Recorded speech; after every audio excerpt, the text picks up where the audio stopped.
দেখি মনে হতে পারে যেন কোনো যুদ্ধক্ষেত্রের চূড়ান্ত প্রস্তুতি, তবে এটি কোনো যুদ্ধ নয়, বরং বরিশালকে ডেঙ্গু সহ মশাবাহিত রোগ মুক্ত করার এক মহা পরিকল্পনার অংশ।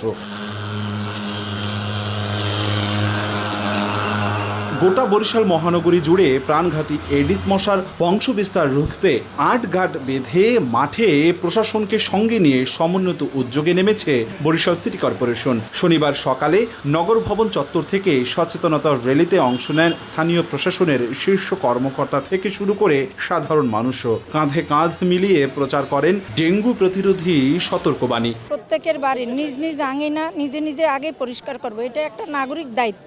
এখান থেকে বার্তার মাধ্যমে আমরা এটাই পৌঁছে চেয়েছি যে নগরবাসী যাতে করে হচ্ছে সুস্থ জীবন পায় এবং আগামীতে যাতে করে হচ্ছে ডেঙ্গুর প্রকোপটা না ছড়ায়। চারপাশে যেন মশার কামড় আমরা না খাই, পানি পরিষ্কার করি। এজন্য আমরা সবাই সমাজের একসাথে কাজ করব এবং ওয়ার্ল্ড ভিশনও তাদের সাথে মিলে কাজ করব।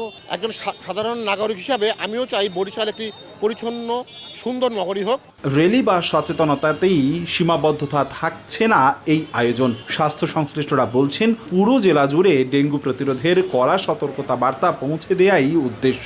সিটি প্রশাসক জানিয়েছেন, নগরবাসীকে ডেঙ্গুর কবল থেকে রক্ষা করতে এই বিশেষ মশক নিধন অভিযান চলবে মাসব্যাপী। আমি আমাদের মেয়র মহোদয়, প্রশাসন, স্বাস্থ্যসেবা বিভাগ একসাথে কাজ করে যাচ্ছি এবং আমরা বিশ্বাস করি আমরা ইনশাল্লাহ সার্থক হব এবং একটা ইউনিক বরিশাল করে তুলতে পারবো। আমাদের 30টা ওয়ার্ডে প্রতিদিনই মশার ওষুধ দেওয়া হবে ইনশাল্লাহ, এবং আপনাদেরকে আশ্বস্ত করছি, আপনারা যেটা নিয়ে প্রশ্ন তুলছেন এ ধরনের প্রশ্ন হবে না, আমরা সর্বোচ্চ চেষ্টা করব।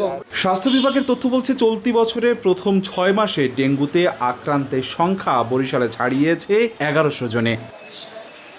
অপূর্ব অপু, সময় সংবাদ, বরিশাল।